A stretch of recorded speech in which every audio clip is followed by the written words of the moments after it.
सब तो पहले तासी सारे बिरा रल के ये दुआ करिए, अल्लाह दे अगे जुस्तजू करिए भाई इस वक्त साडे प्यारे खिते प्यारे मुल्क इस्लामी जमहूरिया पाकिस्तान दे जो हालात चल रहे हैं, अल्लाह पाक खसूसी निगाहे करम करे।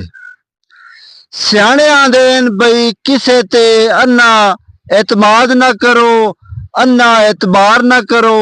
जे बेली बनाओ तो चुन के बनाओ, अन्नी मोहब्बत ना करो, अन्नी नफरत ना करो। ये सारिया चीज़ा बैड़ियां। बिस्मिल्लाहिर्रहमानिर्रहीम। अस्सलाम वालेकुम। मैं तोड़ा बिराज चौधरी अख्तर समय रजोका थोड़ी खिदमत दे विच हाजिर हाँ। बिराओ गल इंज है बई एक दो दिन सोशल मीडिया ते एक खबर गर्दिश करदी पई है बई अमरीका दा शहर है, दा कोई पार्क है या सिक्का दामी एक औरत आ जिसके एक डॉल्फिन मछली रखी हुई है 7 साल दी उम्र चो उस मछली नु पालिया बड़े नाजा ते नखरिया नाल मोड़ो नु करतब सिखाए, वो करतब सिखा के ते शायद उस अपना रोजगार बनाया होया।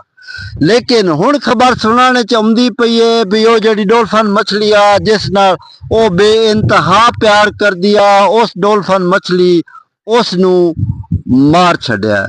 ये दुआ कर दिया है जे अगर मर गई औरत अल्लाह ताला उनकी मगफरत करे। जितने इस्लामी मुल्क हैं उन्हां दे हालात तुहाडे सामने नो।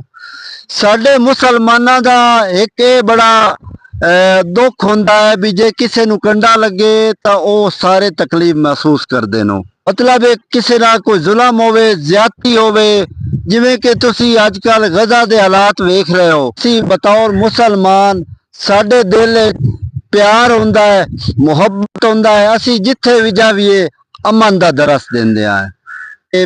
अन्ना प्यार भी ना करो, अन्नी मुहब्बत भी ना करो, अन्नी नफरत भी ना करो, ते बेली बनाओ ते चुन के बनाओ। ते गल बड़ी दुख दी है, लेकिन असी की कर सकते हैं। अल्लाह ताला तो दुआ करते हैं भी अल्लाह ताला साडे हाल ते रहम करे।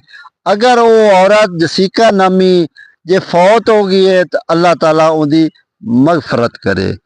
जे मेरिया गल्लां चंगियां लगे इन्हों फॉलो करना, लाइक करना, शेयर करना ते रीपोस्ट बिरावा तुसा लाजमी करना है। अगे भी तुसी प्यार देंदे हो, मुहब्बत देंदे हो ते उम्मीद करदा हुण भी तुसी बिरा प्यार भी देसो, अमन दा पैगाम भी देसो ते मेरी वीडियो नू मेरे पैगाम नू लाजमी शेयर करसो। हुण दियां इतनी गल्लां जे जिंदगी दिती इजाजत, जे जिंदगी दिती मोहलत, नवीं गल्लां दे नाल तुहाडी खिदमत दोबारा हाजिर होसां। अपने सज्जन अपने बेली अख्तर इसमाइल जोका नू दिओ इजाजत।